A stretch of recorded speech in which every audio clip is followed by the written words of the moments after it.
Shalom, shalom, frères et sœurs en Yasha, c'est le Janim. J'espère que vous allez bien euh, et que le Créateur vous bénisse toujours. Parce qu'au moins, lui, il est fidèle. Hein. Même nous, quand on passe de travers, là, lui, il reste fidèle. Alors, c'est une vidéo et je tiens à faire encore mes excuses parce que je vais pas encore parler de... J'ai pas oublié, mais je vais pas encore parler de qui dirige le monde ou qui dirige l'univers. Bon, c'est un peu ce que je veux dire. Et j'ai pas oublié. Si le Tout-Puissant le permet, je vais vraiment le faire. Il y a des choses que je ne vais pas dire, parce qu'il faut faire la guerre de façon prudente et sage. Et mais il y a des choses quand même qu'on peut dire, si le Tout-Puissant me le permet. Et puis, là, c'est une vidéo parce que, vous savez, le frère Allegra m'avait donné la, la- la chaîne de ce frère de peau, Armando. Et vous savez, les robots de YouTube, ben, ils t'envoient d'autres vidéos. Et j'ai vu une dernière vidéo qu'il a faite. Et devinez quoi? Bon, bien sûr, je le taquine un peu. Je suis pas d'accord avec comment il a procédé. Premièrement, euh, je ne fais pas une vidéo pour corriger les gens. Je fais jamais de vidéo pour corriger les gens. Et je pense que mes frères, c'est pareil. Je pense pas qu'on fait des vidéos pour corriger les gens. Ce sont des adultes. Ce sont des, c'est une démarche fraternelle. Nous avons le devoir de réconcilier les gens avec le Tout-Puissant. Donc, on est, enfin, ou en tout cas, c'est pas le bon mot. Corriger, franchement, même dans ma vie de tous les jours, j'aime plutôt les choses collégiales, les choses comme ça, des échanges, des démonstrations, euh, euh, et que la meilleure chose émerge. C'est ce qui m'intéresse vraiment. Alors, avec les enfants, je fais pareil, mais à un moment donné, comme c'est des enfants, tu es obligé de trancher. Bon, ça, c'est normal, mais euh, j'aime vraiment ça. Donc je fais pas ça pour être à la mode, pour faire le buzz, je m'en fous de tout ça, quoi. Et alors je dis pas que euh, ce frère de peau Armando, lui, il fait ça pour se prétendre quoi que ce soit. Je dis pas ça, mais mais déjà le mot ça me dérange. Ok, ça me dérange parce que c'est ma personnalité, c'est tout. Ça s'arrête là, hein. Et c'est vérifiable. Donc.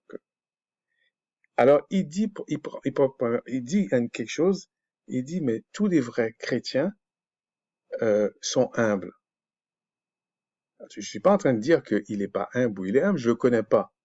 Je peux que faire comme Christ a dit, juger par rapport à ce que vous voyez de la personne. Parce que dans la tête de tout le monde est bon. C'est pas, ça c'est facile ça. Mais il dit que il demande pardon facilement, c'est pas quelqu'un d'orgueilleux, c'est même pas ça, ce qu'il soit vrai ou faux, c'est pas ça mon problème. Mais ça m'a rappelé un passage des Écritures qui dit que on pose la question à Christ, mais combien de fois dois-je pardonner mon frère? Bon, en plus, il faudra encore définir qu'est-ce que c'est mon frère. Et il dit 7 fois 77 fois, au moins, ça veut dire tout le temps. Ça se comprend.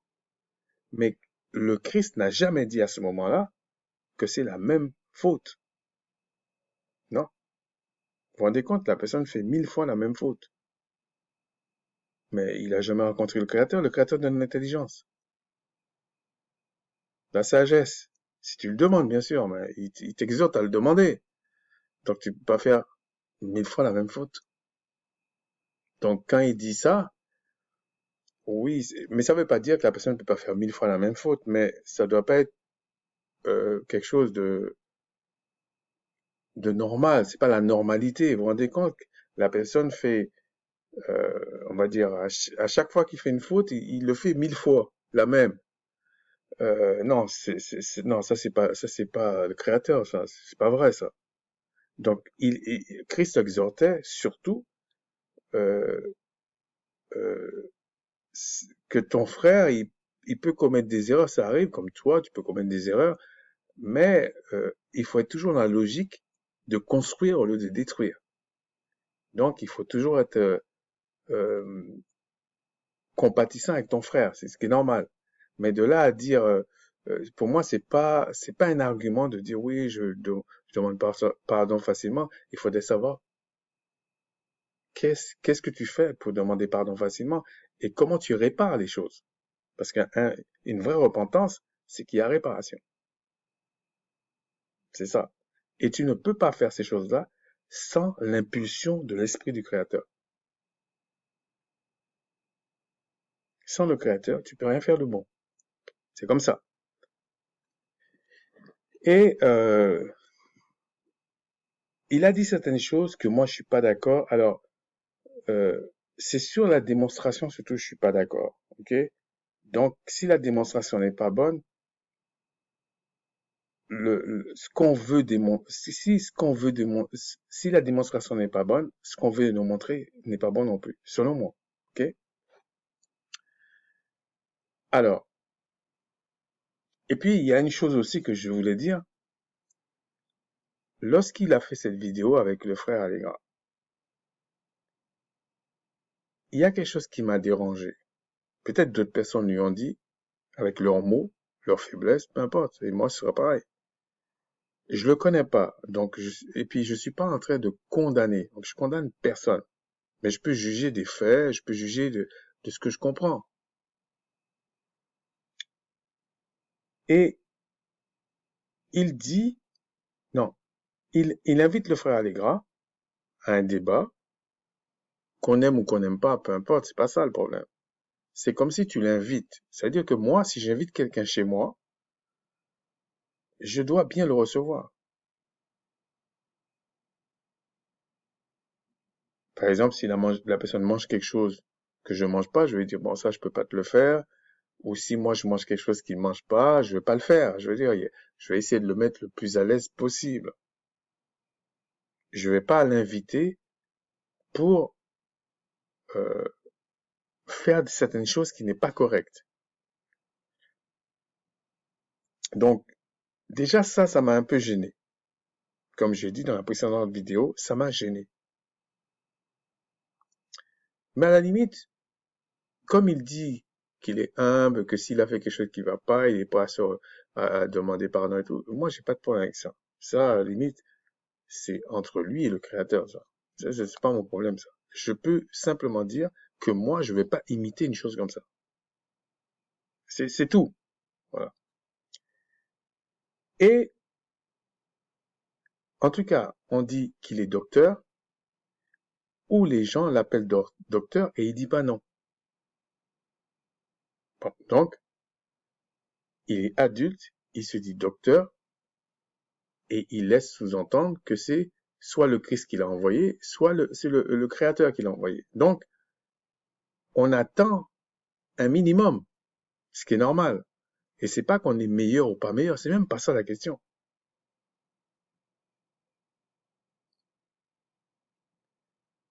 Et je suis aussi d'accord que il y a, il y a des vrais chrétiens et des faux chrétiens, mais il faudrait encore définir tout ça. Mais je suis d'accord avec ça. Je sais pas si, euh, je suis quand même d'accord avec ça.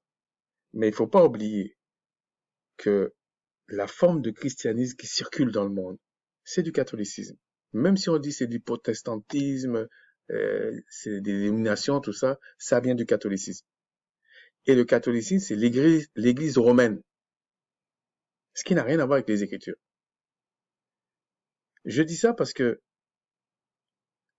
il y a des gens qui sont comme ce frère de Pau Amando, qui pensent que l'histoire ne sert à rien, les Écritures, les manuscrits ne servent à rien, parce qu'il l'a dit, même là, dans sa dernière vidéo, il a encore dit, les manuscrits, il y a des gens, tout ça, avec une façon un peu ironique. Et lorsqu'on parle de sujets assez sérieux comme la vie, la mort, les choses comme ça, il faut être prudent. Parce que ce qu'on croit qui est peut-être facile à comprendre, c'est peut-être pas si facile, et ce qu'on croit qui est acquis, c'est peut-être pas acquis. Et donc, personnellement, je donne mon avis sur quelque chose et les personnes sont suffisamment grands pour, s'ils ont une bonne relation avec le créateur, ils vont demander, ils vont chercher et le créateur va confirmer ou infirmer. C'est tout. Et depuis que je fais des vidéos, je ne pense pas que j'ai laissé croire que euh, je corrige, je fais ça. Non, non, ça m'intéresse pas. Franchement, ça m'intéresse pas. J'aime plutôt les démonstrations, les preuves, j'aime ça. J'aime ce genre de choses. Bon, c'est comme ça. Et je pense que mes frères, c'est pareil, hein. Je pense donc, à mon avis, si et on n'a pas été élevés depuis tout petit ensemble. Donc, si les frères aiment les mêmes choses, c'est peut-être parce que il y a quand même une bonne chose dans cette démarche. Ok? Alors que quand tu regardes une catégorie de personnes qui disent, qui lisent la Bible, qui font ceci, ils se clashent, ils se machin, tout ça. J'ai jamais aimé ça. Je vois pas à quoi ça sert et la plupart du temps, c'est même pas bon. Donc, il commence déjà.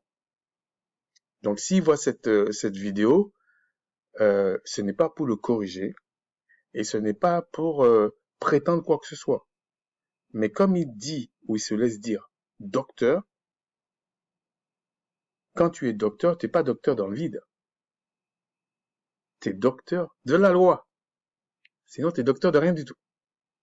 Ou alors, tu es médecin généraliste ou de la biologie. Donc, ça, c'est autre chose. Mais t'es pas ou docteur dans un docteur en physique, docteur, mais ça, c'est plus les écritures, ça.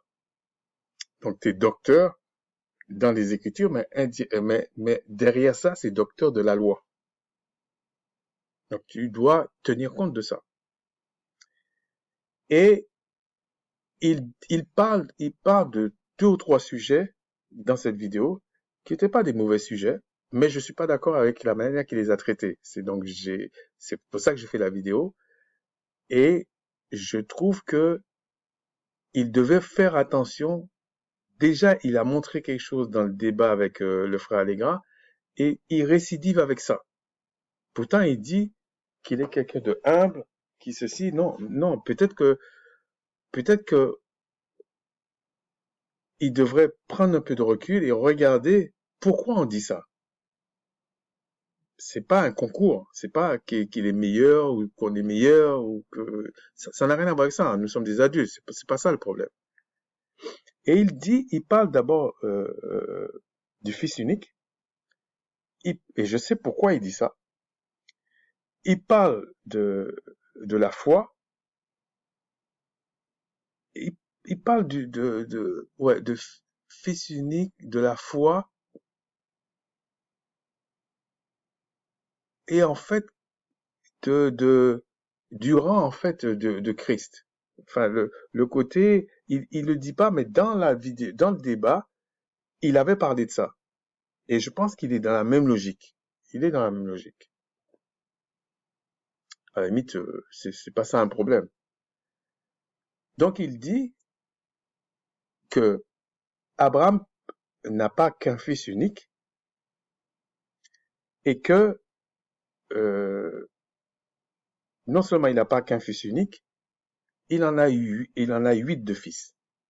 Donc il peut pas dire fils unique. Et euh, il prend pour preuve, et c'est vrai ce qu'il dit à ce niveau, c'est vrai. Abraham a eu 8 fils. Et il montre, il y a eu Ismaël, et si vous allez dans Genèse 25, vous avez Abraham prit une femme nommée Ketura et lui enfanta, quand vous prenez les 6 noms, il enfanta 6 fils.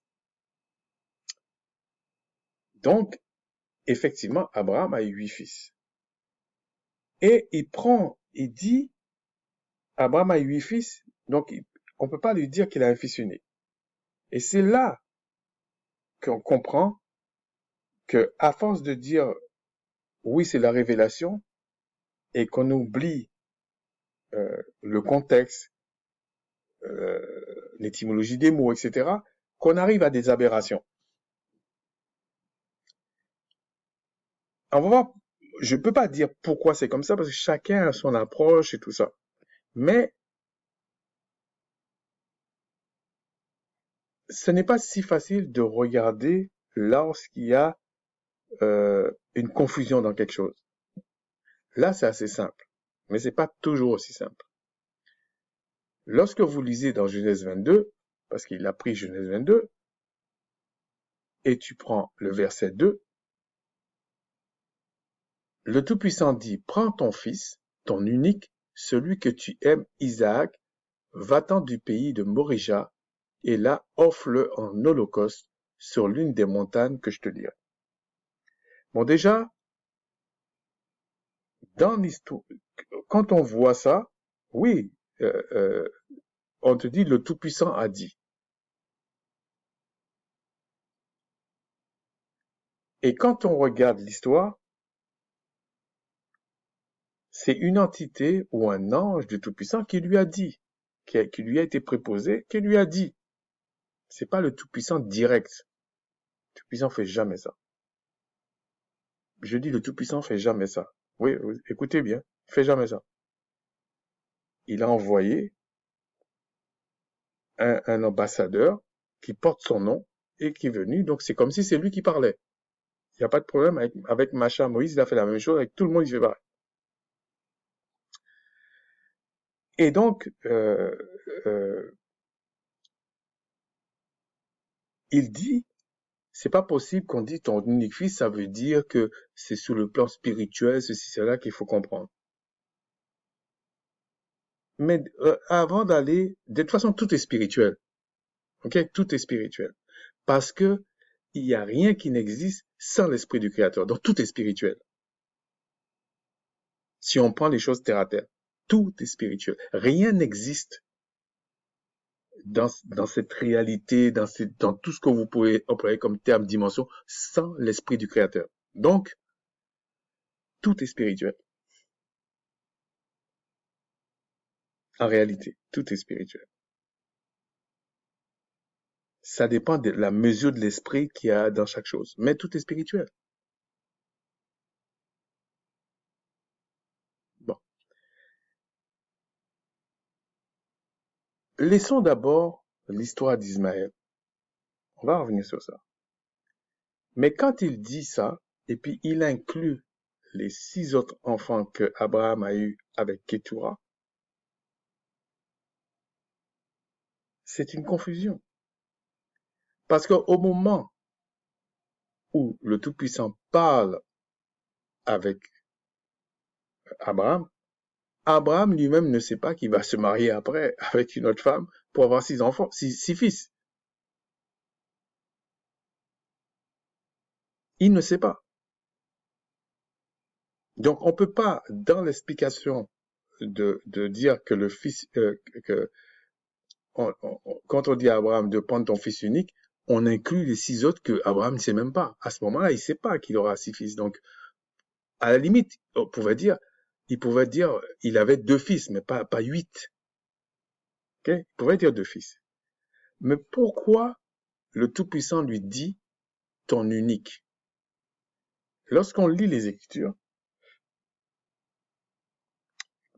qui apparemment il aime pas trop, en fait, lui c'est la révélation, bon, pourquoi pas, hein? Et en fait, Isaac, c'est l'enfant de la promesse, ce qui n'est pas le cas d'Ismaël. Donc quand le Tout-Puissant lui dit ton unique, celui que tu aimes, et je vais même vous dire, quand il lui dit que tu aimes, il faudra encore comprendre pourquoi il lui dit ça, parce que lorsque vous lisez l'histoire, Abraham aimait Ismaël. Abraham n'a pas haï Ismaël. Lorsque vous lisez cette histoire-là, ah oui, ce que je voulais dire, c'est que dans le canon de ce qu'on utilise là, que ce soit protestant, c'est plus ou moins un arrangement par rapport aux catholiques, ce sont les catholiques qui ont décidé qu'ils mettent des livres, ils enlèvent des livres, ils remettent, ça dépend des moments. Donc là, c'est encore une révélation qu'on ne contrôle pas. Ok? Pour ça, je me méfie de ça. Hein. Et donc, euh, Donc, lorsque vous lisez certains apocryphes que les catholiques et les protestants ont suivis, ils ont décidé de dire que non, cette année, non, c'est pas un livre saint. Peut-être l'année prochaine, ça peut être. Mais ça veut dire quoi, ça? Alors qu'on est dit d'examiner tous les textes. Et au niveau euh, de, de certains apocryphes, ils vous expliquent qu'est-ce qui s'est passé entre Sarah et Agar pour que Abraham accepte qu'on fasse partir Agar et Ismaël. Sachant que quand on voit dans l'histoire, Sarah était une femme qui respectait beaucoup Abraham au point de l'appeler Monseigneur. Donc, quand tu appelles Monseigneur, tu vas pas dire, ouais, c'est comme ça, c'est comme ci, c'est comme ça. Non, non, non. Ça, c'est les femmes mal élevées d'aujourd'hui. Mais à l'époque, d'ailleurs, euh, ceux qui craignent le Créateur, qui ont accepté le Christ, ils sont tous des filles de Sarah. Hein. Mais Sarah elle-même appelait son mari Monseigneur. C'est pour montrer la marque de respect. Donc, je dis ça parce que il a dit aussi, ah, on est tous des enfants tout-puissants par la foi en Abraham. Il faut aller doucement, hein, parce que il faudrait peut-être savoir qui sont les filles de Sarah. Il faudrait savoir. Parce que quand on dit les enfants d'Abraham, sachant que les enfants, les enfants appartiennent au chef de la famille, c'est dans le cas Abraham, et comme Sarah, c'est la femme libre, donc par définition, les sœurs d'aujourd'hui sont les filles de Sarah. Et regardez comment Sarah parlait à son mari.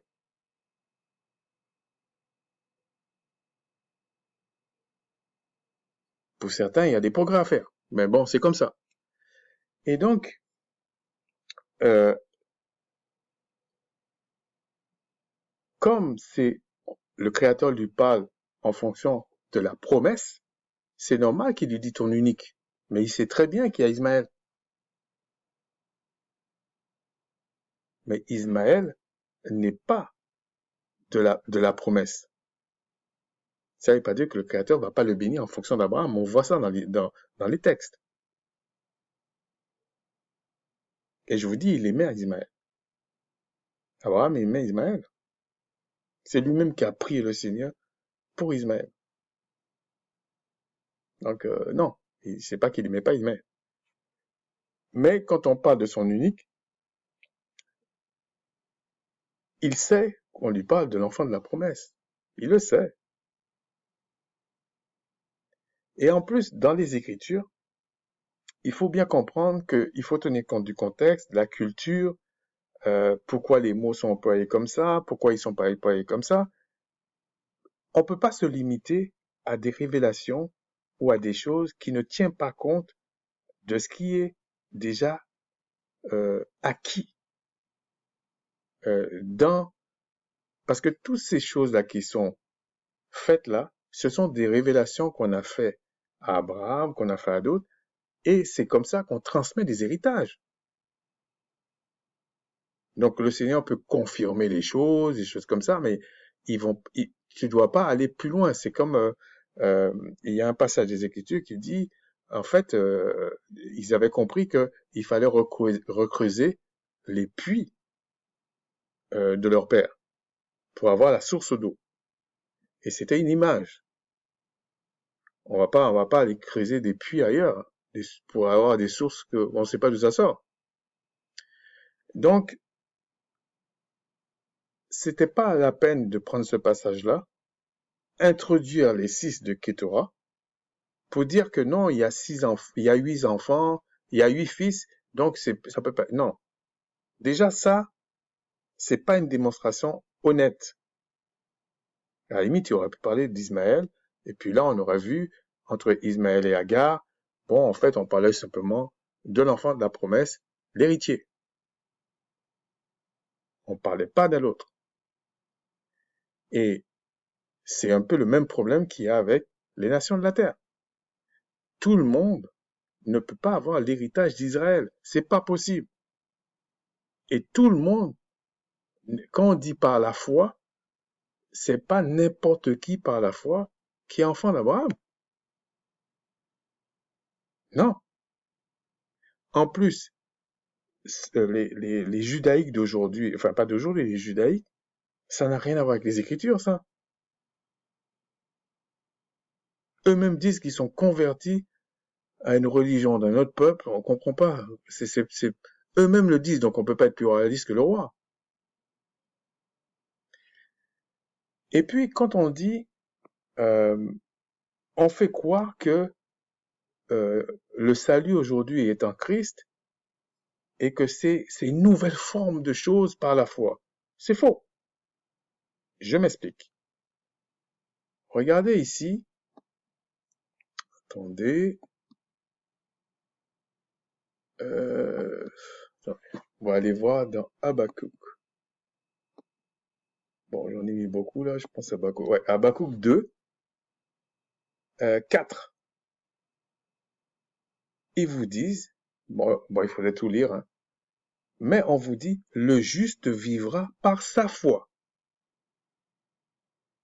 Et on peut aller voir, oui, on peut voir dans Hébreux 11 la définition de la foi, qu'est-ce qu'ils ont fait les anciens. Et comme par hasard, toute la démonstration quasiment de tout ce qu'on dit de la foi, ils ont pris que des gens de l'Ancienne Alliance. Regardez. Parce que je vois certains qui disent, ah, t'es sûr que t'es pas en train de nous raconter n'importe quoi. Attendez. Regardez, hein. Alors, on va aller voir ça tout de suite. Hébreux 11. Bon, j'ai pris une version comme ça, mais je vous assure, on peut aller voir d'autres versions. Regardez, or la foi est une Hébreux 11, or la foi est une ferme assurance des choses qu'on espère.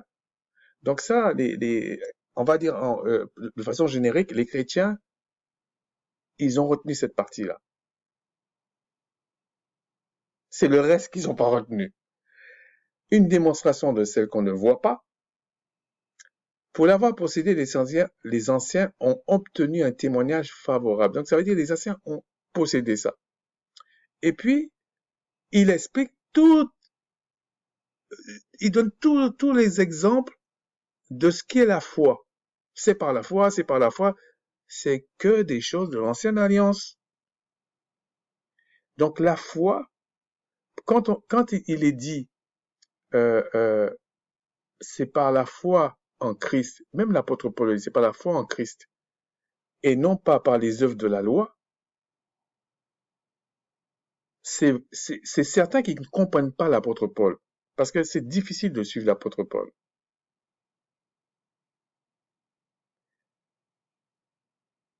Déjà dans l'ancienne alliance, on vivait par la foi. C'est un principe spirituel. Même les anges, les entités dans les cieux, tout ça, tout le monde vit par la foi. Même Yahshua, le Christ, il a marché par la foi sur la terre. C'est pour ça qu'il a crié, Père, pourquoi m'as-tu abandonné? Il découvrait ce que c'était.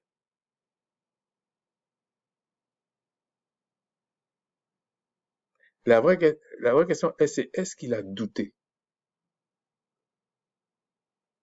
Quand il a dit, Père, pourquoi m'as-tu abandonné? Est-ce qu'il a douté?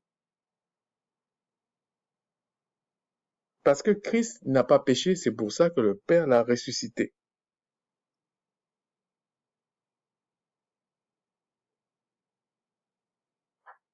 Est-ce qu'Abraham a douté en allant vers Agar? Je vais vous donner deux autres exemples pour comprendre ce que je vous dis. Est-ce que les femmes sages en Égypte ont menti lorsqu'ils ont dit, oui, c'est parce que les femmes Hébreux sont robustes, on n'a pas le temps, machin. Est-ce qu'ils ont menti? Quand le roi Pharaon, le roi d'Égypte, leur a dit, il faut tuer les enfants, là, tout ça. Est-ce que euh, euh, le nom m'échappe, mais la prostituée, en allant faire la conquête pour entrer dans le pays promis, euh, est-ce que elle a menti au prince philistin? C'est pour ça que je dis qu'en réalité, lorsque tu fais quelque chose qui va détruire l'œuvre du Créateur, tu rentres dans la rébellion. Et c'est eux que le Créateur va détruire. Quand les femmes sages parlent, ils ont eu plus peur du Créateur que du roi d'Égypte. Faut noter ça. Quand euh, la prostituée, c'est Rahab, la prostituée, ment au prince philistin, elle a plus la crainte de Tout-Puissant, de détruire les œuvres du Tout-Puissant, que des princes philistins. C'est un principe. C'est un principe. Je dis pas qu'il faut le faire tous les 5 minutes, mais ça peut arriver. Donc, quand Abraham va vers Agar, il n'est pas dans l'esprit de détruire les œuvres du Créateur. Non. Il a peut-être raisonné, voilà, je suis un tel âge, ceci, cela, machin. Et quand le Créateur lui a dit non, j'ai pas oublié la promesse, hein. Je sais ce que je t'ai dit. Mais le Créateur a compris qu'il était qu'un homme.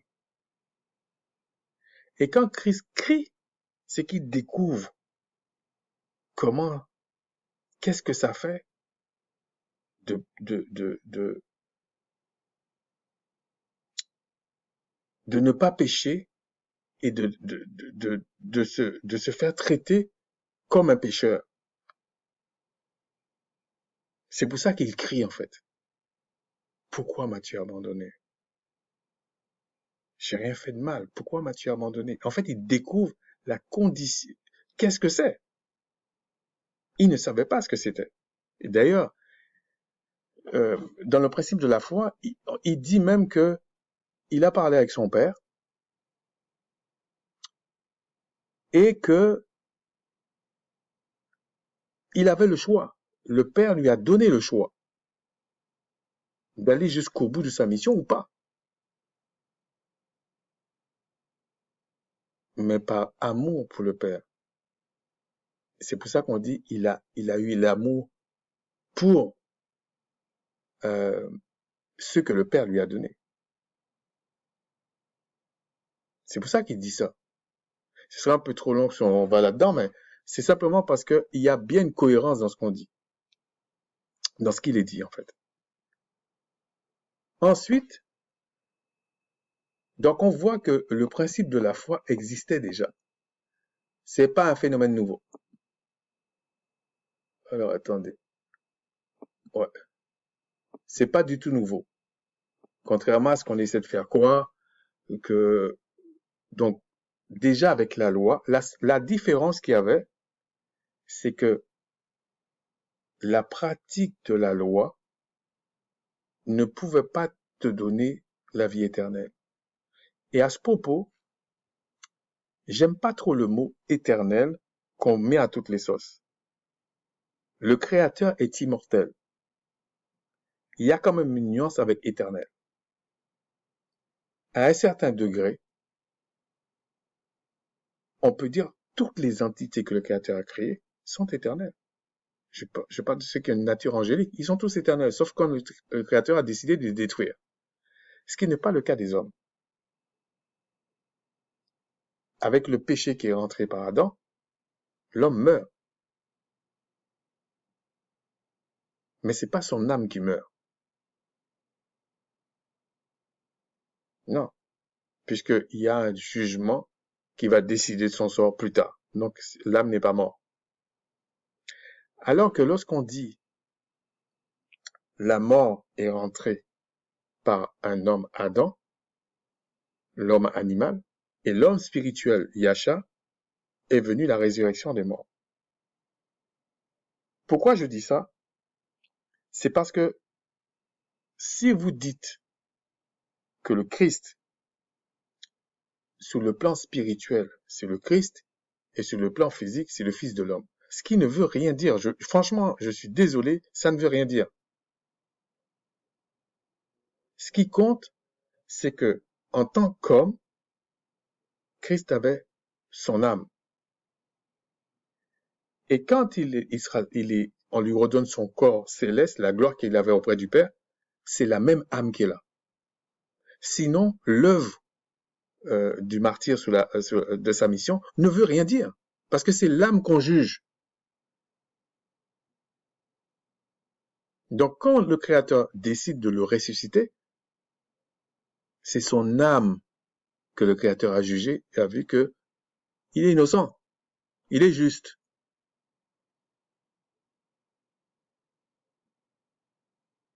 Et au niveau de Christ, il faut arrêter cette histoire de dire que c'est sa dimension spirituelle, je sais pas. Non, Christ, ça veut dire roi. C'est tout. Donc, il a eu, comme on dit dans les écrits, il a eu une portion d'huile au-dessus de ses égaux. Si on dit ses égaux, c'est que il avait une nature angélique. C'est tout. Alors que le Créateur, il est au-dessus de ça. C'est la partie transcendantale. C'est vraiment, il est là et personne ne peut l'atteindre là où il est. C'est pas possible. Et vous savez, il y a quelque chose que peut-être ce frère de Pau, Armando, ne sait pas. Il y a des sectes qui sont là depuis des centaines d'années, peut-être des siècles, et qui diffusent ce genre de choses. C'est-à-dire de faire croire aux gens que le Créateur, la partie transcendantale, c'est une source d'énergie. Et que si tu marches bien sur la Terre, tu te connectes à cette énergie. C'est pour ça qu'ils disent que Yasha, c'était un grand maître.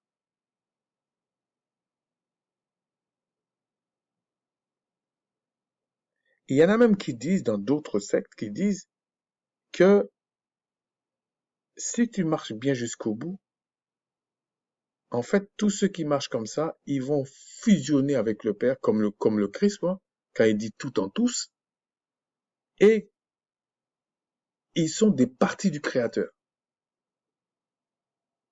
Donc, il y a rien de nouveau sous le soleil. Donc, quand ils viennent, ils te disent, le Père, c'est le Fils, etc., etc., c'est la même philosophie qui est là. C'est la même. Pour ceux qui sont au courant, vous allez voir, c'est la même philosophie. C'est-à-dire que pour eux, pour ces sectes-là, en fait, c'est que le Christ, il ne le considère pas comme un fils, il considère pas comme il a connu, il a vaincu le péché et il a vaincu la mort. Mais quand on dit qu'il a vaincu la mort, c'est pas lui, c'est pas comme il a décidé de se ressusciter lui-même.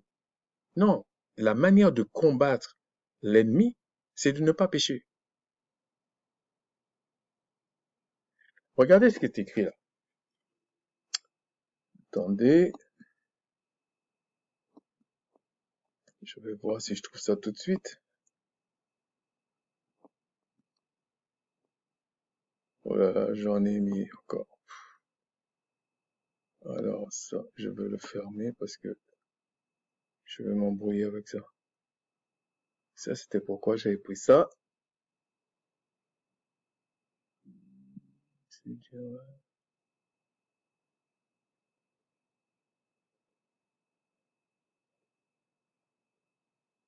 Ah oui, je sais pourquoi.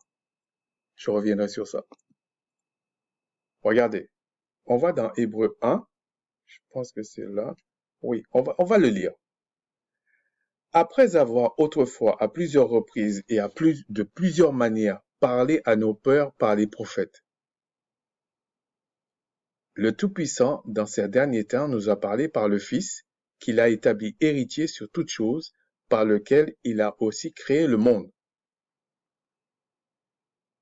On vous dit là que c'est clair, le Tout-Puissant a créé le monde par le Christ. Mais il y a deux manières de comprendre ça. Admettons que vous êtes un concepteur de quelque chose, vous faites les plans, et puis vous-même, vous allez fabriquer la chose que vous avez conçue. Et vous allez dire, ben, tout le monde va dire que la chose a été construite par toi. Oui. Mais il y a une autre manière de comprendre. Admettons que tu conçois la chose et tu le donnes à un technicien. Et tu vas dire que la chose que tu as construite, admettons c'est une voiture, tu vas dire, je l'ai construite par l'intermédiaire d'un technicien. Mais c'est pas le technicien qui a la conception de la chose, c'est toi. Donc quand on dit par lequel il a aussi créé le monde, quand on dit le Tout-Puissant nous a parlé par le Fils, qu'il a été héritier de toutes choses, par lequel il a aussi créé le monde, c'est comme, on dirait, le Christ, c'est comme un manager. Mais c'est pas lui qui a conçu le plan. C'est pour ça que dans Genèse, on parle d'Élohim. Le Créateur a créé des entités, des anges, si vous voulez, très puissants, tout ça. Et il leur a donné par son intelligence, sa puissance, le moyen de faire la chose. C'est pour ça qu'il est dit, vous ne pouvez rien faire sans le Tout-Puissant. Sinon, on comprend pas pourquoi. Les gens vont dire, oui, mais je me lève le matin, c'est pas le Tout-Puissant. Non, il vous a donné une certaine autonomie. C'est tout. Donc, il vous a donné une petite mesure d'esprit, de son esprit, là, pour pouvoir faire des petites choses. Mais c'est pas ça qui va vous rendre éternel. Pour que ça vous rende éternel, il faut que tu sois comme le Christ, on te remplit, là. Sinon, c'est pas possible.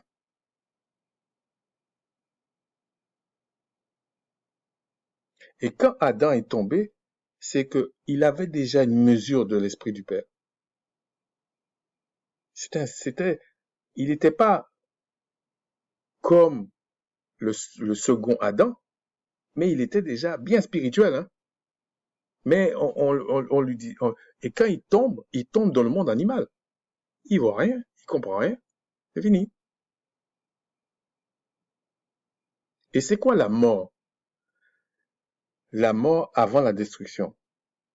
C'est que le Créateur t'enlève, il t'a donné des dons, des talents, mais il le renouvelle pas. Son esprit, il le renouvelle pas en toi. L'intelligence, la sagesse, tout ça. Donc, tu t'en sors pas. Et il dit même, tu seras pas en paix. Donc, ça veut dire qu'aujourd'hui, les esprits rebelles, ils sont pas en paix. Et ils meurent à petit feu. Mais la destruction, ce sera ça la mort totale. C'est pas une question qui va rester éternellement dans le feu. Ça, c'est des bêtises, ça. C'est que le Créateur va détruire. Il va pas. Il y a même certains qui disent que ouais, le Créateur n'est pas méchant, c'est qu'à la fin, en fait, il va sortir tout le monde dans le feu et puis il va dire bon allez, en gros c'était une grosse blague, vous inquiétez pas, euh, ça y est, on fait la paix. Non, non, non, c'est pas comme ça. Non, non, non. Il peut pas avoir envoyé son fils souffrir comme ça pour dire bah en fin de compte c'était une blague. Non, non, c'est pas comme ça. Donc je continue. Donc il dit, et par lequel il a aussi créé le monde, et qui, étant le reflet de sa gloire et l'empreinte de sa personne, et soutenant toutes choses par sa parole puissante,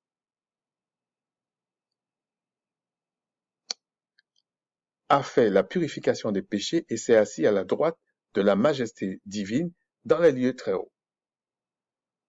Quand il dit assis dans la droite, c'est pas la partie transcendantale, c'est dans les cieux.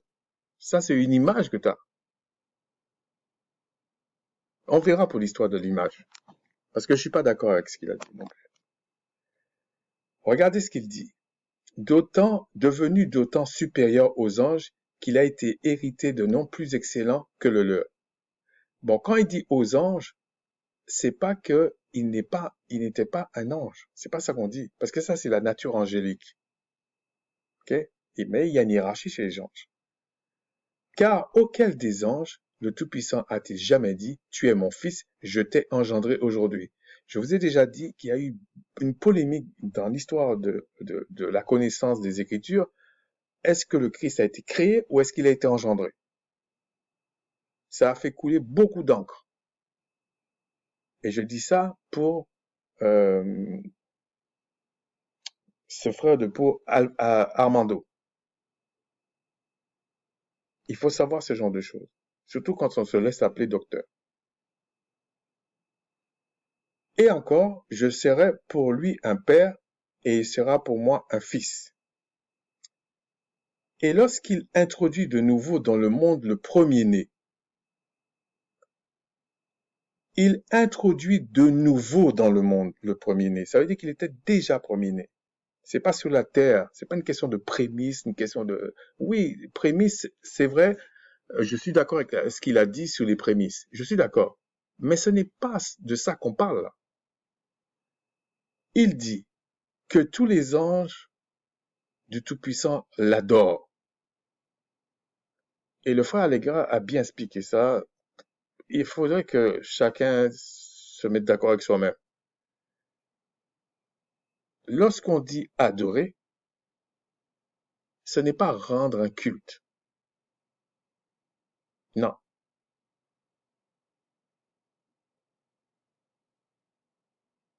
Vous pensez que Sarah, quand elle dit à Abraham, mon Seigneur, elle adorait pas Abraham? Mais elle rendait pas un culte à Abraham. Ça serait une abomination. De plus, il dit des anges. Celui qui fait de ses anges des vents et de ses serviteurs une flamme de feu. Mais il dit au Fils, ton trône, ô Tout-Puissant, est éternel. Mais il faut aussi comprendre, parce que ce serait trop long, il est écrit aussi dans les Écritures, parce que c'est eux qui mettent un D majuscule, hein, mais il est écrit dans les Écritures, vous serez des dieux.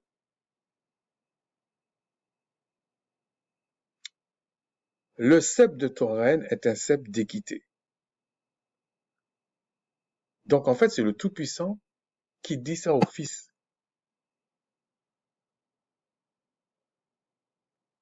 Tu as aimé la justice et tu as haï l'iniquité, c'est pourquoi, ô Dieu, ton Dieu t'a oint.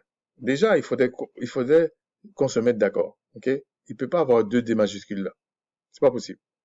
T'a oint d'une huile de joie au-dessus de tes égaux. Quand on dit au-dessus de tes égaux,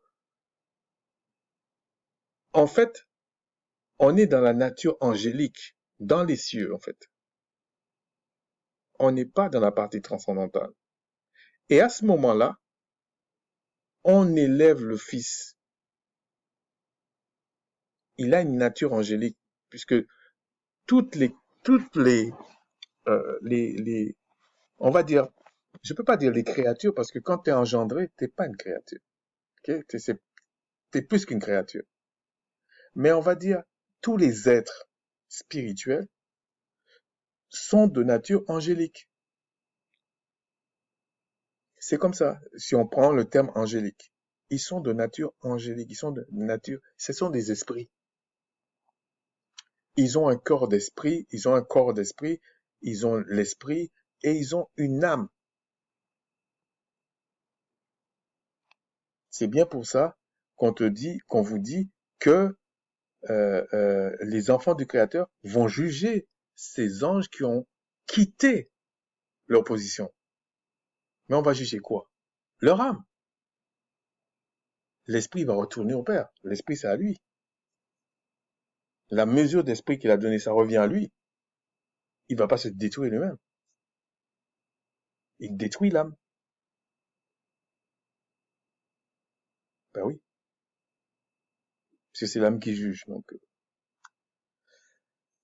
Et il dit, et encore, toi, Seigneur, tu as au commencement fondé la terre, et les cieux sont l'ouvrage de tes mains.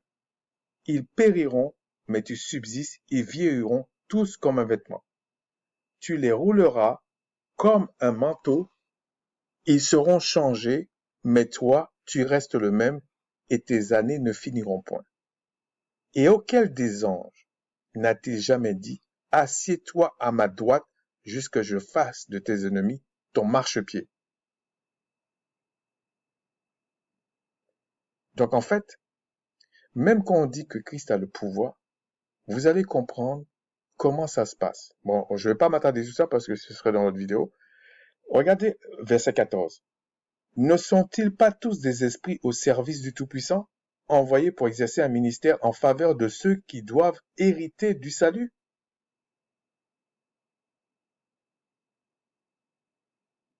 Pourquoi Christ a dit, à un moment donné, aux apôtres, aux disciples, le plus grand parmi vous, c'est celui qui vous sert? Parce que tout ce que le Créateur a créé, tous les esprits que le Créateur a créés ou engendrés, il l'a fait au service pour un but. Ils sont tous ses serviteurs. Mais on vous dit, le Créateur a tellement aimé son peuple, il a créé tous ces esprits pour qu'ils servent son peuple. Donc c'est pas n'importe quoi comme ça. Donc tout ça pour dire que ce que je voulais dire ici, c'est que tous les esprits sont au service du Tout-Puissant et ils sont envoyés pour exercer un ministère en faveur de ceux qui doivent hériter du salut. Qu'est-ce que Christ est venu faire? Même s'il est l'héritier, il est venu faire quoi sur la terre? Il est venu pour exercer un ministère que son père lui a dit d'aller faire. Mais la différence avec les autres, comme il a reçu une huile au-dessus des autres, il est l'héritier.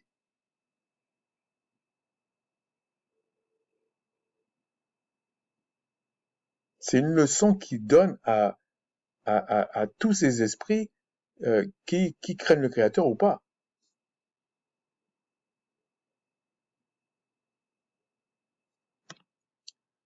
On va continuer. Donc, ce que je disais pour la foi, c'est que la foi, elle est là depuis l'ancienne alliance. Vous voyez, dans Habakkuk, le juste vivra par sa foi. Il n'y a rien de nouveau là. Christ n'a pas inventé la foi. Mais quand il dit, il y a un truc que ce frère de Pau Armando a dit, que là encore, je suis pas d'accord. Qu'on est tous enfants d'Abraham par la foi. Mais la foi est un don du Créateur. Et le Créateur ne va pas te donner quelque chose qui soit au-delà de tes forces. Non, jamais il fera ça. C'est pas un sadique et il n'est pas lâche. Donc, il va pas faire ça, le Tout-Puissant. Donc, quand il a dit ça, il faut bien comprendre que quand il donne la loi à Israël, c'est qu'il sait qu'il dit, c'est pas dans les cieux pour que tu nous dises c'est trop loin, c'est pas difficile, c'est pas pénible. Contrairement à ce que dit, on va dire pour le coup, les chrétiens. C'est pas compliqué. C'est qu'il y a des choses qui sont accomplies, des choses qui sont pas dans des conditions pour le faire, mais il y a des lois qui sont là, qui sont éternelles. Ça bougera pas. Il y a des lois qui sont là parce que ça régit le monde animal. Par exemple, il y a des lois qui sont là pour le mariage entre hommes et femmes. Mais à la résurrection, Christ dit lui-même qu'il n'y aura ni homme ni femme. il y aura une nature, ils seront comme des anges, donc des natures angéliques. Mais chacun va avoir une place selon son rang. Donc il y a rien de, c'est pas compliqué à comprendre en fait. Mais qu'est-ce qu'on fait quoi, les chrétiens? C'est que la foi, c'est quelque chose qui est suspendu, c'est accroché à rien. Donc la révélation, pareil. Tout ça, c'est pareil.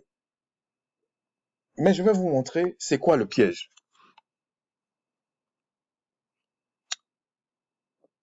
Alors, je vais pas faire beaucoup de. J'avais fait une vidéo encore, mais il y a des choses que j'ai dit que j'étais pas d'accord, donc j'ai scratché ça, ok? Donc j'étais obligé de le refaire. Alors,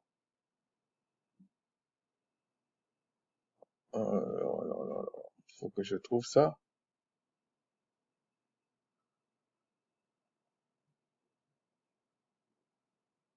Non, c'est pas ça.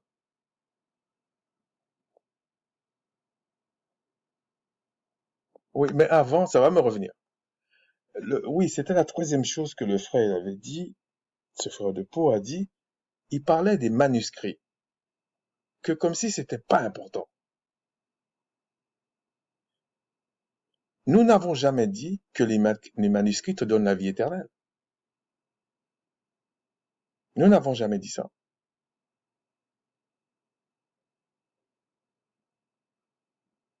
Mais je vais même aller plus loin. Une révélation te donnera jamais la vie éternelle. C'est la même chose. C'est l'Esprit du Tout-Puissant seul qui te donne la vie éternelle. Les autres choses que tu as, la révélation, euh, euh, manuscrits, etc., etc., c'est un moyen, mais ce n'est pas ça la vie éternelle.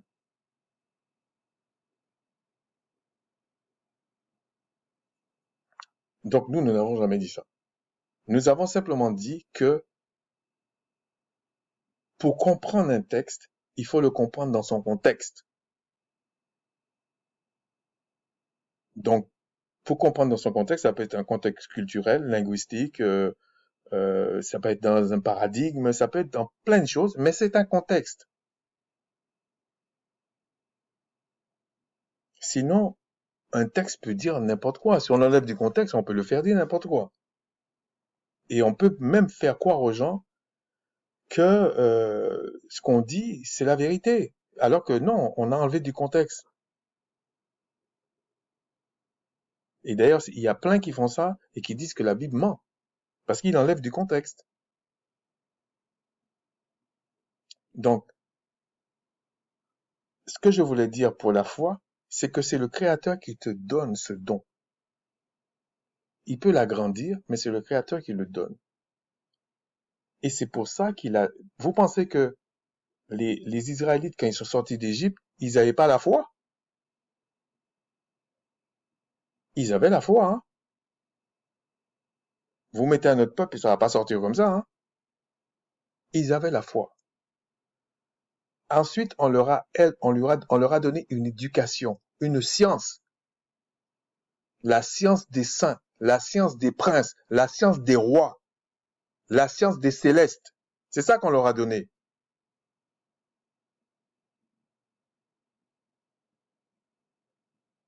Parce que tous les esprits étaient à leur service, hein.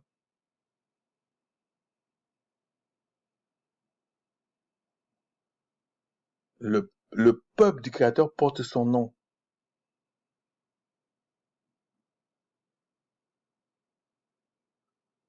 C'est pour ça que l'apôtre Paul dit à un moment donné, tout est à vous. Tout est à vous. Mais comme on dit pour le Christ, tout est à nous, mais nous ne sommes pas héritiers, nous sommes co-héritiers.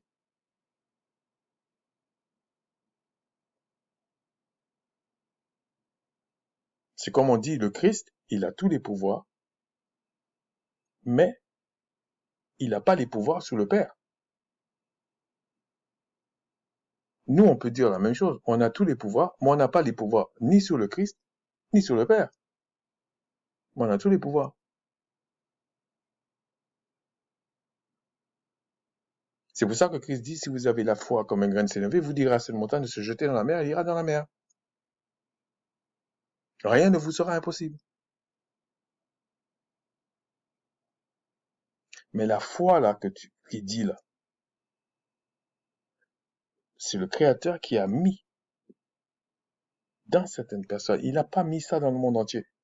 Il a enfermé toute la création, enfin des hommes en tout cas, dans le péché. C'est lui qui a fait ça. Il a cadenassé tout ça. Et il a choisi son peuple, il leur a fait sortir là-dedans. Mais ce peuple-là n'a pas su garder ce trésor-là parce que ils n'étaient pas nés d'esprit. Ils étaient encore animal. En tout cas pour certains. Parce que les prophètes, tout ça, ils étaient quand même nés, mais ils n'avaient pas ce qu'il y avait en Christ, en fait. Ils n'avaient pas ça. Mais regardez, ils avaient quand même une mesure d'esprit assez grande, parce que regardez ce qu'ils faisaient. Hein. C'était pas n'importe quoi.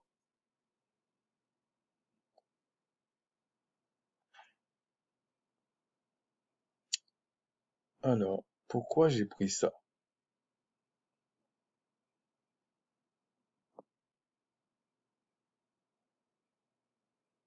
Mais avant, je voulais vous parler de quelque chose, et puis on va revenir sur ça.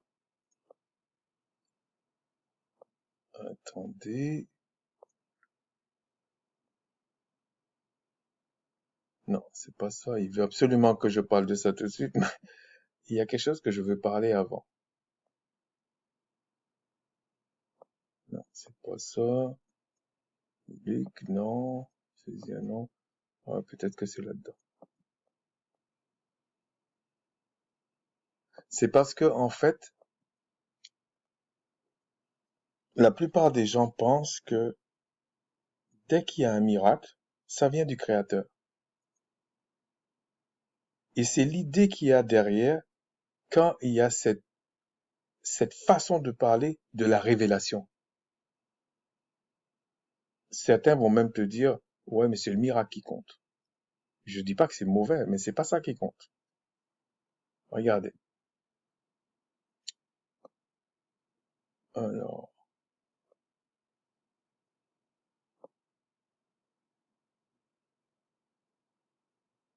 ouais, on va voir dans Exode 7. Attendez. 7:9. Si Pharaon vous parle, le roi d'Égypte, et vous dit, faites un miracle, tu diras à Aaron, prends ta verge et jette-la devant Pharaon, et elle deviendra un serpent. Macha ou Moïse dit à Aaron, allèrent auprès de Pharaon et lui dirent ce que l'Éternel avait ordonné. Aaron jeta sa verge devant Pharaon et devant ses serviteurs, et elle devint un serpent. Mais, regardez. Mais Pharaon appela ses sages et ses enchanteurs, et les magiciens d'Égypte. Eux aussi en firent autant par leur enchantement. Ils jetèrent tous leurs verges. Ça veut dire que ça devait être troublant pour Aaron et Moïse. Ils ont tous jeté leurs verges et elles devinrent des serpents. Et la verge d'Aaron engloutit leurs verges. C'est là le miracle. C'est là la puissance du Créateur. Parce que le Créateur ne se repent pas de ses dons. Et si vous vous basez uniquement sur des miracles, je dis uniquement sur des miracles, ou uniquement sur des révélations, vous allez vous planter. Parce que les mauvais esprits, c'est leur domaine. Je vais vous montrer encore autre chose, qui n'est pas la même chose. C'est pas des esprits, euh, parce qu'il y a des esprits qui sont à la droite du Créateur, des esprits qui sont à la gauche, et puis il y a des esprits rebelles. Là, nous avons vu des esprits qui font des choses. On ne sait pas s'ils sont rebelles ou pas. On ne sait pas. Mais ils ont fait la même chose qu'Aaron et Moïse. Pourtant, c'est le Tout-Puissant qui a envoyé Moïse et Aaron. Mais Pharaon, il s'est pas démonté, hein. Il a appelé ses magiciens, ses enchanteurs, tout ça. Il a dit, c'est quoi ça? Ils ont dit, il n'y a pas de problème. Ils ont balancé, ils ont fait la même chose. C'était pas un faux miracle, là, dans le sens qu'on peut imaginer. C'était un faux miracle parce que c'est pas le Créateur qui leur a dit de faire ça. Non. C'est dans ce sens qu'on dit c'est un faux miracle.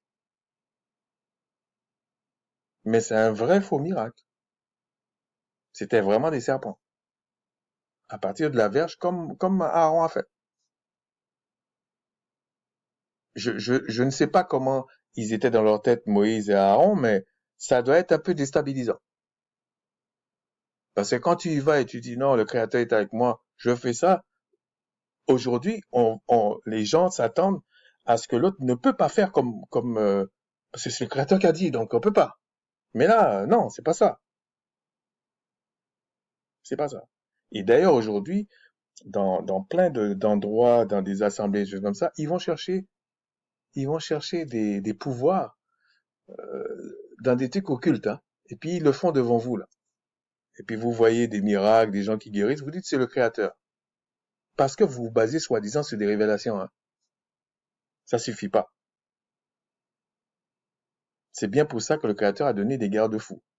Il faut les écrits, donc il faut les Écritures, il faut la loi, il faut la révélation, et tout cet ensemble-là, c'est ça qui t'ouvre les yeux. Même quand Christ est venu, même la Samaritaine a dit, ah oui, nos pères nous avaient dit ça, etc. On va venir à ça, et puis je vais peut-être m'arrêter là. Euh, je vais vous montrer ça. Attendez. Donc, comme les manuscrits servent à rien, je vais vous montrer un autre truc.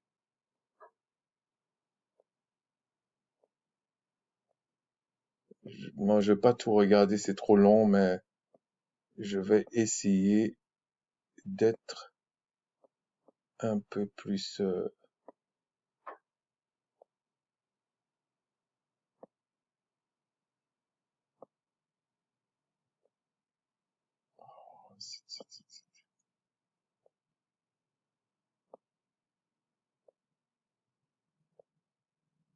Bon, je perds trop de temps là. Ce que je vais faire, on va aller dans Daniel 9, ok? Daniel 9,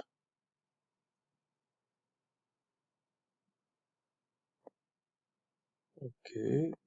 Donc, dans Daniel 9, je vais aller direct.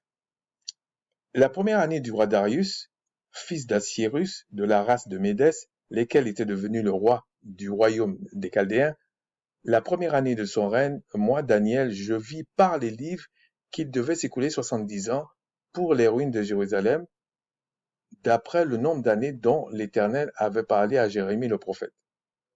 Je tournais ma face, etc. Il s'humilie, on nous dit qu'il a jeûné et prié, il avait des compagnons avec lui, il l'avait pas fait tout seul. Mais il pouvait le faire tout seul, mais c'est juste pour mettre le contexte. Et euh,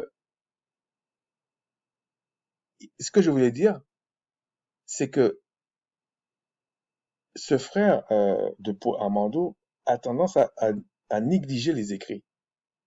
Alors, je dis pas que il n'y a pas eu des tentatives de falsification, tout ça, il faut être prudent, on est d'accord. Mais Daniel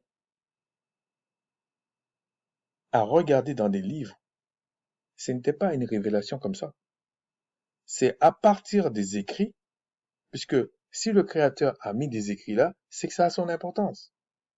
Donc, à partir des écrits, là, il invoque le Créateur maintenant.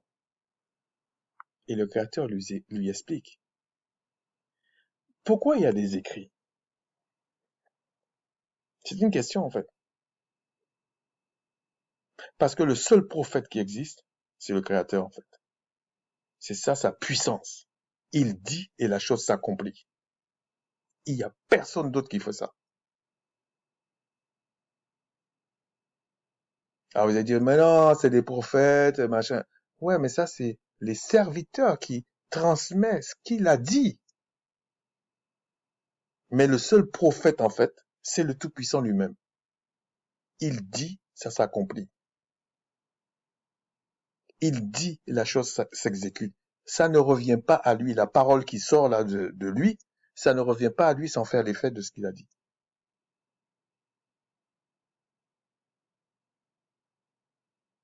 Le Créateur est vraiment le Tout-Puissant. Il n'y a personne comme lui. D'ailleurs, personne, là, on peut même pas comparer, mais je vais dire, c'est une façon de parler. Il n'y a rien comme lui. Encore Christ, on peut dire, il est l'image du Tout-Puissant. Oui, on peut dire ça. Mais lui, il a pas d'image, en fait. Il y a personne, il y a rien comme lui.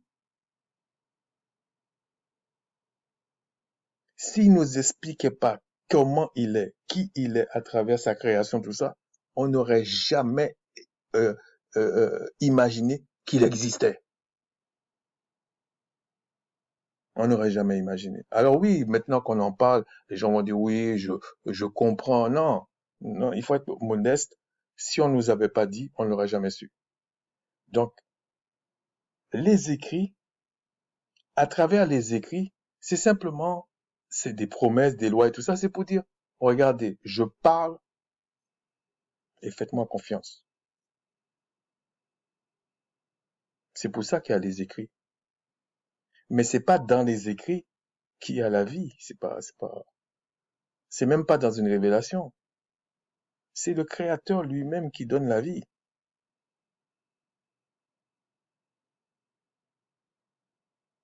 Si tu n'es pas né d'esprit, t'es foutu.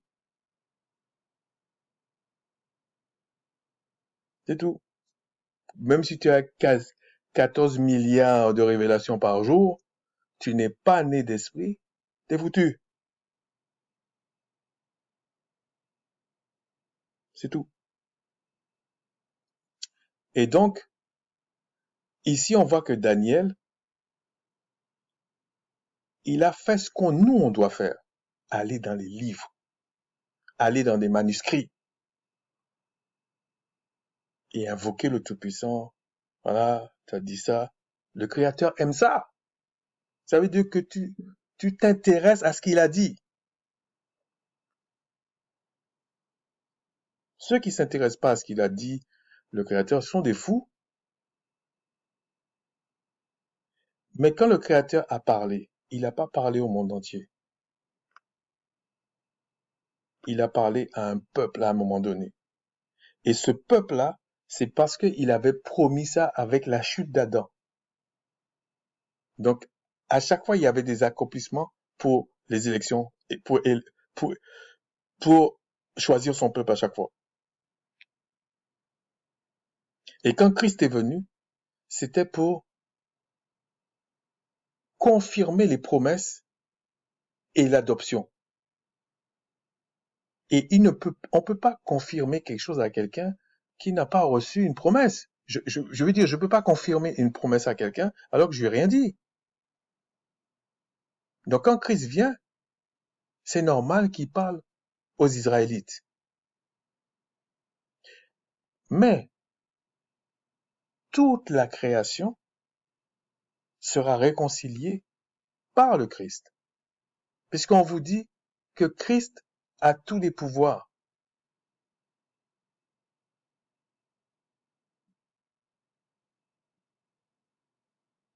C'est lui à la tête du royaume. Mais le Créateur est au-delà du royaume. Il a fait ça pour son fils. C'est tout.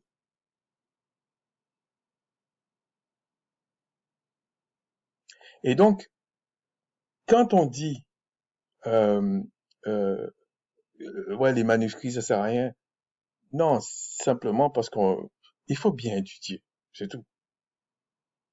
Donc, Daniel l'a fait et le Créateur l'a confirmé les choses. Vous lisez Daniel, il y a même des choses que Daniel a scellé. Il y a même des choses peut-être qu'il a même pas dit, que le Créateur lui a dit, tu dis pas.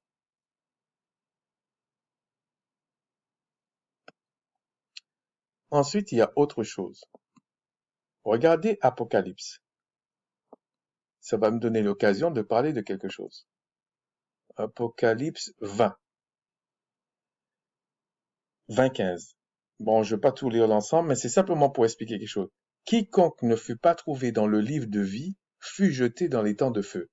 Ça veut dire que la notion de livre, d'écriture, ce n'est pas quelque chose à négliger.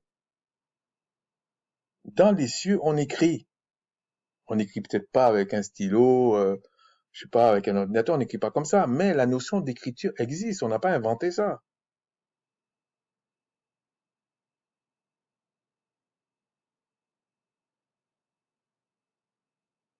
Quand on vous montre le malin qui vient tenter le Christ, qu'est-ce qu'ils se disent entre eux? Il est écrit que, il est écrit que, il est écrit que. Et quand ils parlent, chacun comprend le sens de ce qu'ils disent.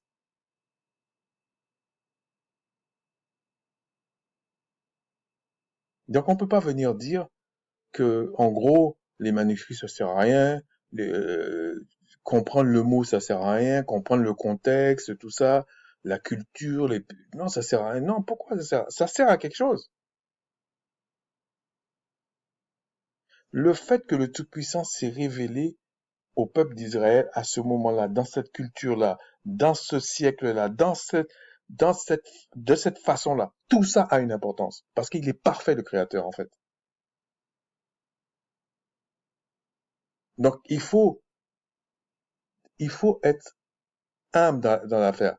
Seigneur, si tu as révélé ça à cette époque-là, il y avait cette culture-là, qu'est-ce que ça voulait dire? Qu'est-ce que ça voulait dire? Parce que vous ne pouvez pas vouloir avoir la même chose sans revenir dans les conditions. Ça n'existe pas. Et quand Christ dit il va envoyer le consolateur qui vous rappellera les choses que vous avez dites, ils ont parlé en hébreu. Je dis pas qu'il faut apprendre l'hébreu, c'est pas ça que je dis. J'ai jamais dit ça. Si quelqu'un veut le faire, il le fait.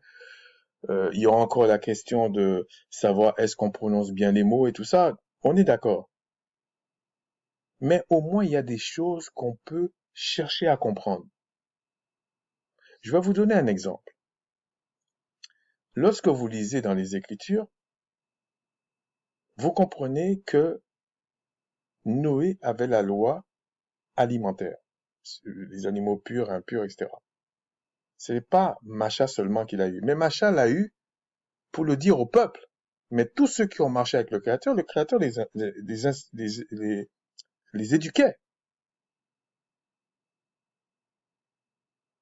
Bon. Mais au moment où le Créateur a envoyé des prophètes pour écrire, pour dire au peuple, lorsqu'il va te parler, il va toujours te faire référence à ce qu'il a dit, qu'il a déjà dit. C'est ça sa puissance.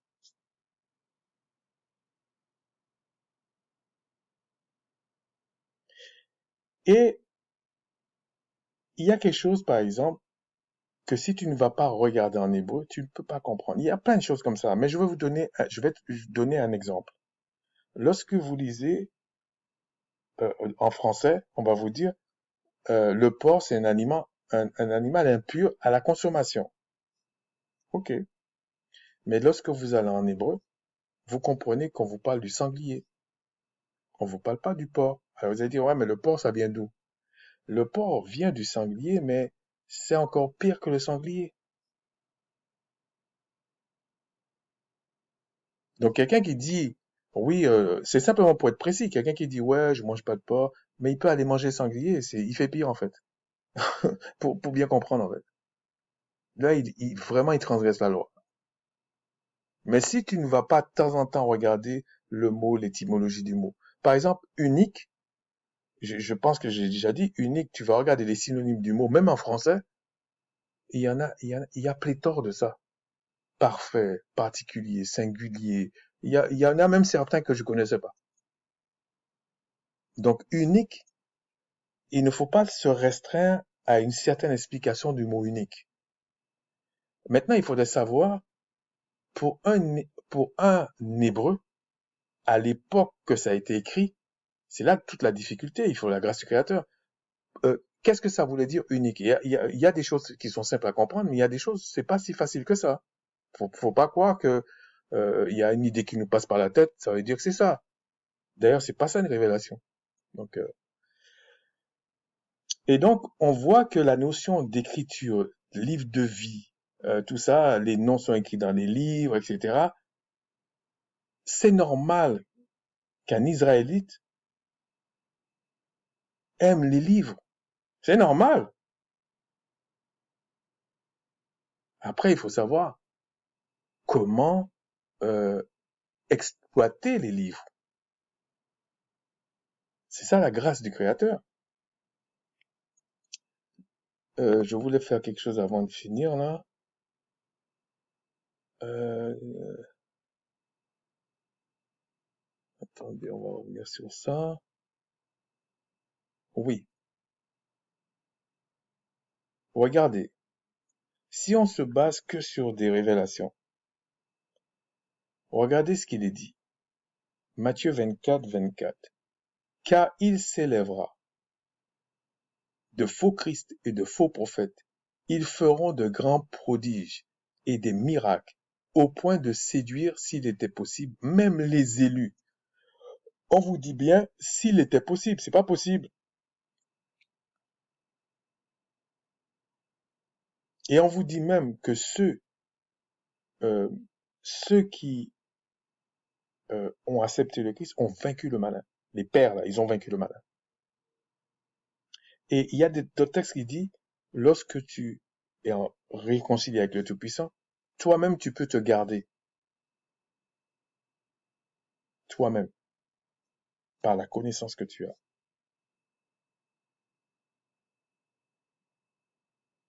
Donc, il ne suffit pas de dire, non, si le Créateur a mis tout ça là, c'est que tout a son importance. Les livres, les révélations, directement, une entité qui vient de parler, une vision, un songe, etc. Euh, Qu'est-ce que je peux dire? L'expérience, tout ça a son importance.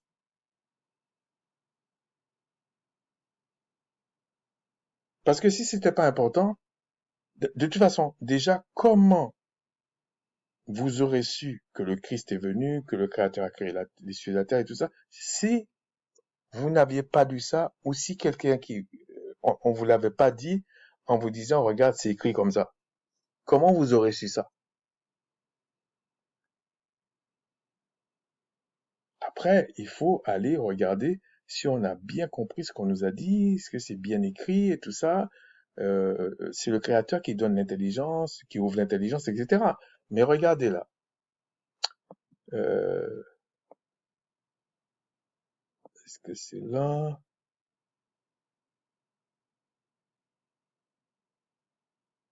Regardez. Jean 14, 16. Et moi je prierai le Père, il vous donnera un autre consolateur afin qu'il demeure éternellement avec vous. L'Esprit de vérité que le monde ne peut recevoir, parce qu'il ne le voit pas et ne le connaît point, mais vous, vous le connaissez, car il demeure en vous, il demeure avec vous et il sera en vous. Je ne vous laisserai pas orphelin, je viendrai à vous. Quand il dit je vous ne laisserai pas orphelin, c'est pas que il est en train de dire, Christ est en train de dire qu'il est notre Père. C'est pas ce qu'il est en train de dire. En français, quand on dit je ne laisserai pas la personne orphelin, ça ne veut pas dire que je suis son père. Orphelin a un sens plus large que ça. Ça veut dire il va pas nous laisser tomber, voilà. Regardez, encore un peu de temps et le monde ne me verra plus, mais vous me verrez, car je vis et vous vivez aussi. Quand il dit le monde ici, il parle pas du cosmos. Parce que j'ai vu une vidéo, oui, je suis d'accord que Christ, c'est pour réconcilier tout le cosmos avec le Père. Ça, c'est vrai. Tout l'ensemble, l'univers et tout ça. Oui, c'est vrai. Mais ici, on parle pas du cosmos.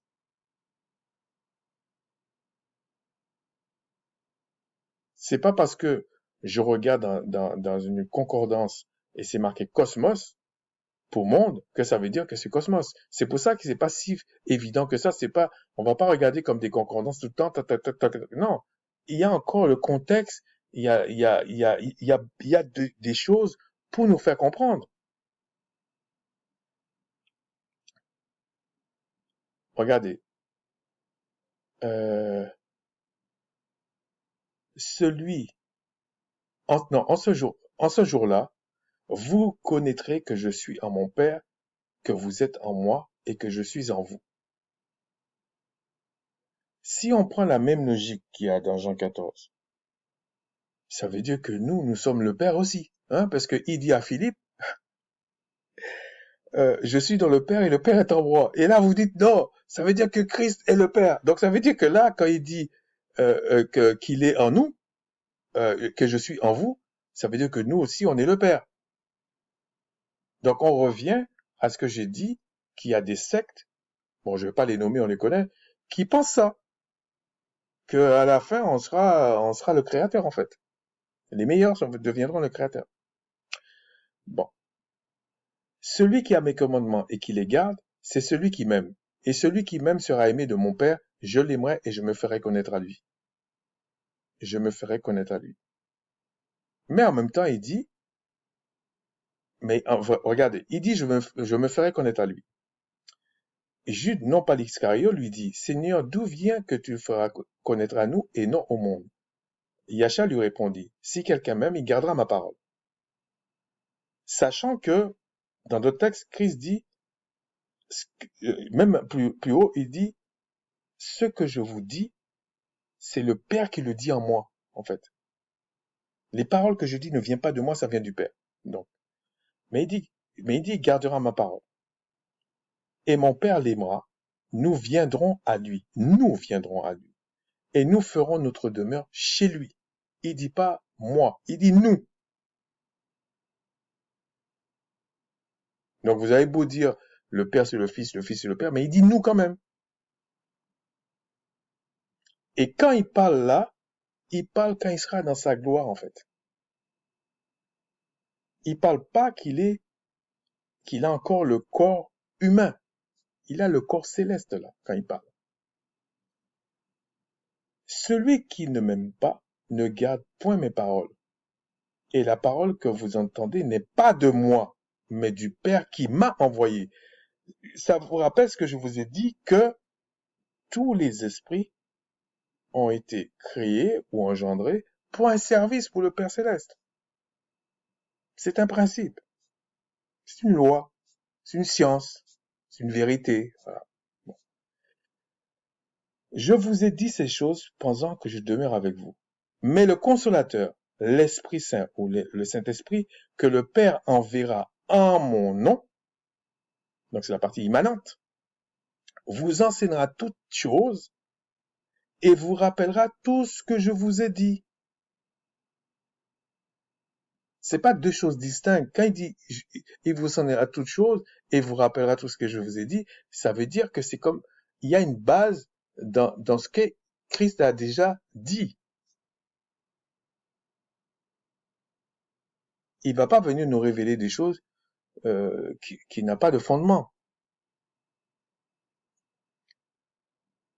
Et après, il dit, je vous laisse la paix, je vous donne la paix, que je ne vous donne pas comme le monde donne.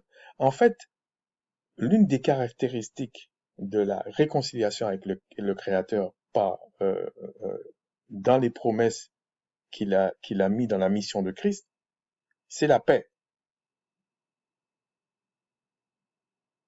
Parce que les autres, les puissances de rébellion, ils ont plus de paix. Et les âmes sur la terre, avec la chair là, à moins que quelqu'un prie pour eux, mais ils n'ont pas la paix.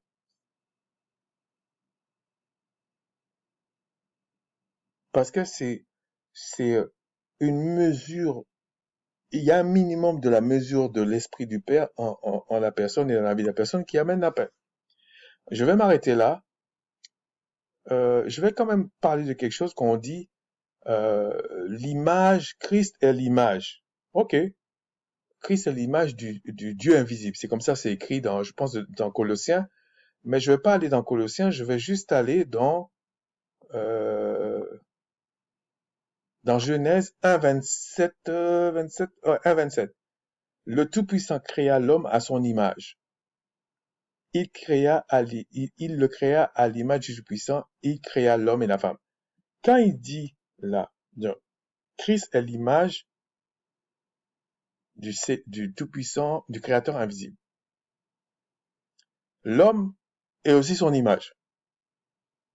Mais tout ce qu'il a créé, c'est aussi son image.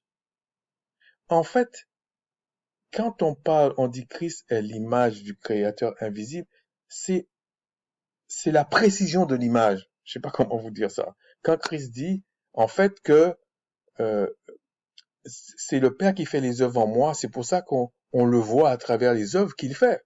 On voit le Père à travers les œuvres, puisque tu peux pas voir le Père et vivre. Mais à travers ce qu'il fait, Christ, on voit le Père.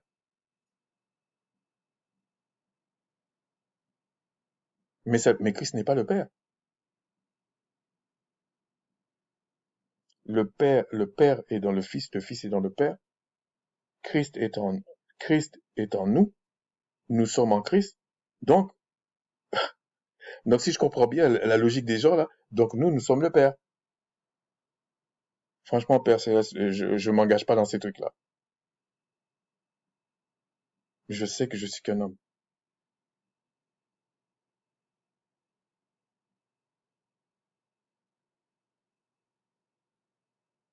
Et Christ, il avait des égaux. Le Père n'a pas d'égal. Il n'a pas d'égal. Je sais pas comment le dire. Il n'a pas d'égal. Donc c'était ça que je voulais dire parce que ce frère de Paul Armando, c'est normal que les gens se posent des questions. Je pense qu'il le prend pas mal, hein, c'est pas ça. Mais quand nous disons que nous ne sommes pas chrétiens, c'est que nous ne le sommes pas. Et on parle d'une certaine philosophie chrétienne, de tout ce qui découle de l'Église romaine. Ceux qui se disent judaïques aujourd'hui. Comment et ils idolâtrent, soi-disant, l'Église, l'étoile de David. Comment vous pouvez les prendre comme référence? Eux-mêmes disent qu'ils sont, qu'ils, qu'ils viennent de, ils se sont convertis. Ils disent convertis au judaïsme. Non, ils se sont convertis à quelque chose qu'ils ont appelé judaïsme. Mais le judaïsme n'est pas des Écritures. Les Israélites n'avaient pas de kippa, par exemple. Faut, faut, faut... Donc, pourquoi ça fonctionne? C'est parce que il y a malheureusement cette rhétorique que dit ce frère de Pau Armando de, de quelque part de mépriser les Écritures, dans le sens de mépriser les manuscrits, de mépriser la science. C'est pour ça que ça fait ça. Vous avez vu Macha, ben, l'autre a fait un miracle en face,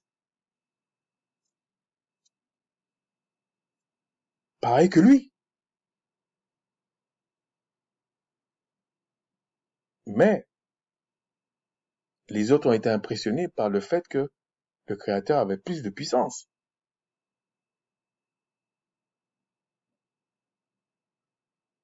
Sur ce, je vous dis un gros shalawam. Je vais pas continuer plus parce que ce sera trop long, mais c'était simplement pour dire que, bon, je suis tombé sur sa vidéo et j'étais pas d'accord avec les démonstrations, les façons de voir les choses. J'étais pas d'accord, voilà. Donc, mais c'est pas que je corrige, c'est pas mon problème ça. C'est un adulte, je suis adulte.